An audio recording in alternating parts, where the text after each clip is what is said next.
Hello friends, welcome to your favourite channel fulfilling desires. आप सबको करवा चौथ की बहुत बहुत बधाई।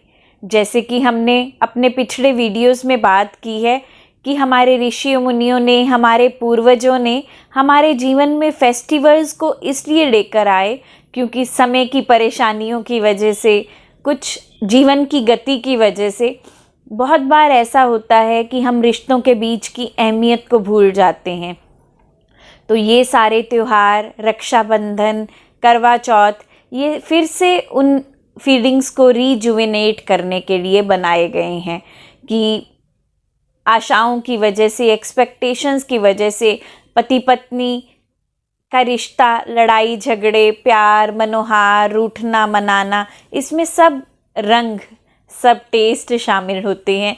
तो इसलिए कई बार ऐसा होता है कि हम एक दूसरे की कीमत को भूल जाते हैं। तो उस कीमत को फिर से याद दिलाने के लिए कुछ फेस्टिवल्स को हमारे कल्चर में डाल दिया गया है, हमारी संस्कृति में डाल दिया गया है। तो उसी में से एक त्यौहार है करवा चौथ का, जिस दिन हम फिर से ग्रेटिट्यूड की फीलिंग में आ जाते हैं, जिस दिन हम फिर से यूनिवर्स को ये मैसेज देते हैं कि हाँ, मैं अपने जीवन में मेरे साथी के लिए धन्यवाद में हूँ। हम अपने कर्म कांड से, अपने व्रत से, अपने उपवास से यूनिवर्स को ये मैसेज देते हैं कि मुझे जीवन में मेरे इस साथी के होने के लिए यूनिवर्स का बहुत बहुत आभार। तो आज का हमारा टॉपिक भी आभार, धन्यवाद, ग्रेटिट्यूड और थैंक यू के ऊपर है।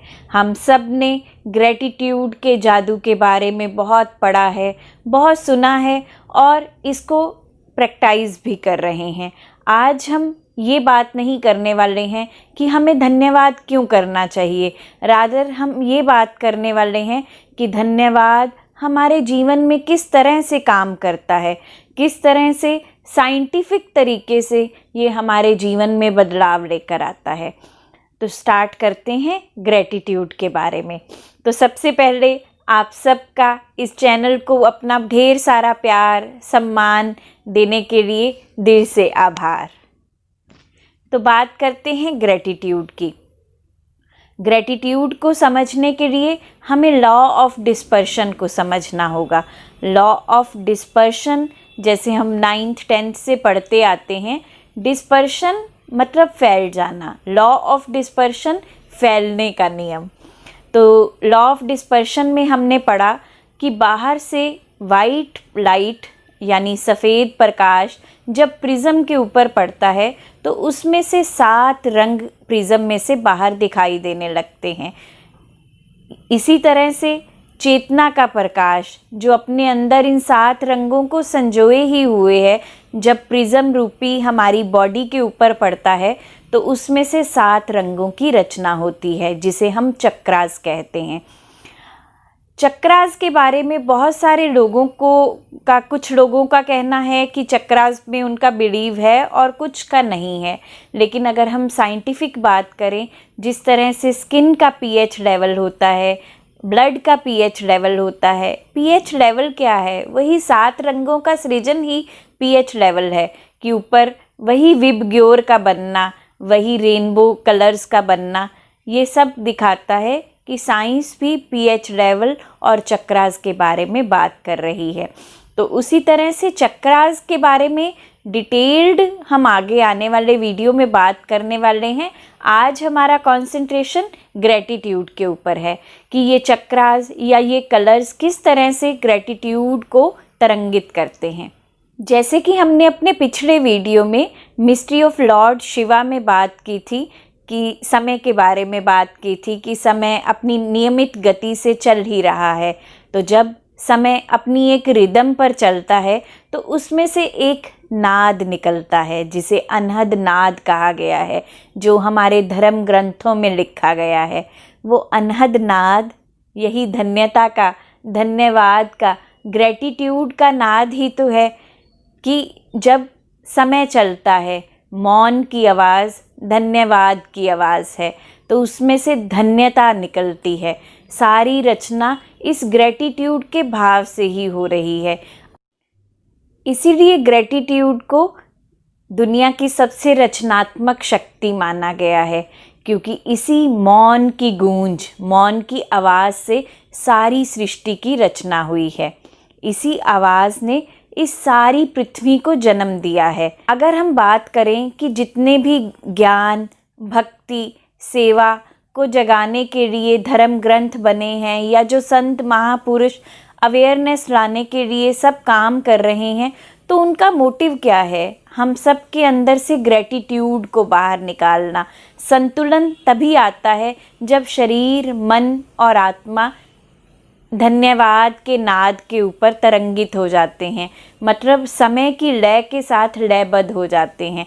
समय धन्यवाद के रूप में, धन्यता के रूप में आगे बढ़ रहा है। जब हम भी धन्यता के रूप में आगे बढ़ते हैं तो समय की सारी चीज़ें अपने आप ही हमारी झोली में आ जाती हैं। समय ने अपनी सारी चीज़ें समय के अंदर टिकाई हुई हैं, और जो समय की गति को पकड़ लेता है, जो समय की लय को, जो समय के म्यूज़िक को पकड़ लेता है, उसके पास वो चीज़ें अपने आप स्वयं भाव के साथ आ ही जाती हैं। बहुत बार शिव को पर्पल कलर में दिखाया गया है। तो लॉ ऑफ डिस्पर्शन की हम बात कर रहे थे, तो हमारे चक्रास में जो 7वां चक्रा है उसका कलर पर्पल कलर का होता है। और जैसे कि हम लॉ ऑफ डिस्पर्शन में पढ़ते हैं कि पर्पल कलर की फ्रीक्वेंसी जो है बहुत ज़्यादा होती है, मतलब वो बहुत जल्दी डिस्पर्स हो जाता है, फैल जाता है। तो उसी तरह से धन्यवाद जो है हमारे शरीर के अंदर, हमारे मन, हमारी आत्मा के अंदर बहुत जल्दी फैल जाता है। इसीलिए 7वां चक्रा को सहस्रधारा का नाम दिया गया है। सहस्रधारा, जहाँ करोड़ों रूप से धाराएं बहती हैं। तो जब धन्यवाद की तरंग, धन्यवाद की फीलिंग में हम डूब जाते हैं तो हम पर्पल कलर का सृजन करते हैं। तो जैसे ही वो पर्पल कलर सृजन होता है तो वो बाकी के हमारे अंदर के जितने भी बैक्टीरिया है, जितनी भी बीमारियां हैं, जो कुछ भी नॉन रिक्वायर्ड, नॉन एसेंशियल चीज़ें हैं, उनके ऊपर फैलकर उनको ख़त्म कर देता है। ये चीज़ हम यूवी लाइट में भी पढ़ते हैं कि जो अल्ट्रावायलेट किरणें होती हैं वो सारे बैक्टीरिया को ख़त्म कर देती हैं। उसी तरह धन्यवाद का नाद भी हमारे अंदर से हर बीमारी, हर दुख को ख़त्म करने की शक्ति रखता है। ये पर्पल कलर को सिग्निफाई करता है। ये हमारे सहस्रधारा की वाइब्रेशन है। तो लॉ ऑफ वाइब्रेशन के अकॉर्डिंग हमारे 7वां चक्रा धन्यवाद के नाद से पूरा शरीर जब तरंगित हो जाता है तो हमारे जीवन में किसी भी चीज़ की कोई कमी नहीं रहती है। अब बात करते हैं कि क्या धन्यवाद शब्द पर्याप्त है? धन्यवाद कोई शब्द नहीं है, ग्रेटिट्यूड कोई शब्द नहीं है, ये एक फीलिंग है। और इस फीलिंग के आने पर, इस तृप्ति के भाव के आने पर, इस सच में जब अंदर से हम धन्यवाद को महसूस करते हैं, तभी ये कलर का सृजन होता है। तो अब बात करते हैं कि धन्यवाद नहीं निकल रहा तो क्या करना है। ये धन्यवाद को निकालने के लिए ही ये सारे ज्ञान, भक्ति और सेवा के कार्य चल रहे हैं।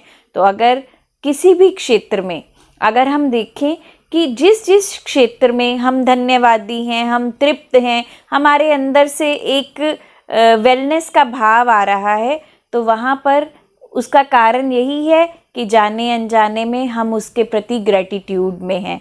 तो जैसे ही जिन क्षेत्रों में हमारा ग्रेटिट्यूड नहीं आ रहा है, बस हमें वहाँ तक ग्रेटिट्यूड तक की यात्रा करनी है, धन्यवाद तक की यात्रा करनी है। लेकिन ये यात्रा शब्दों की नहीं, फीलिंग की होनी चाहिए। और फीलिंग्स, वाइब्रेशंस इस संसार को बदलने की क्षमता रखती हैं। तो अब बात करते हैं कि ग्रेटिट्यूड कैसे हमारे अंदर आए।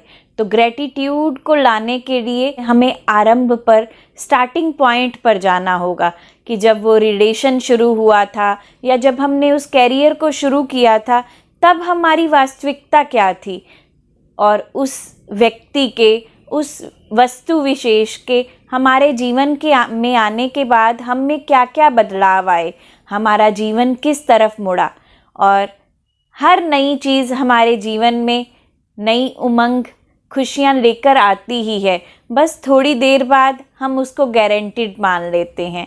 तो जब हम आरंभ पर जाएंगे, स्टार्टिंग पॉइंट पर जाएंगे और ये सोचेंगे कि अगर ये पर्सन या ये वस्तु हमारे जीवन में ना होती या जिनके जीवन में नहीं है तो उनके साथ क्या चल रहा है, तब मेरे साथ क्या होता। जब इन चीज़ों के बारे में विचार करेंगे तो अपने आप ही हमारे अंदर से ग्रेटिट्यूड की भावना निकलेगी।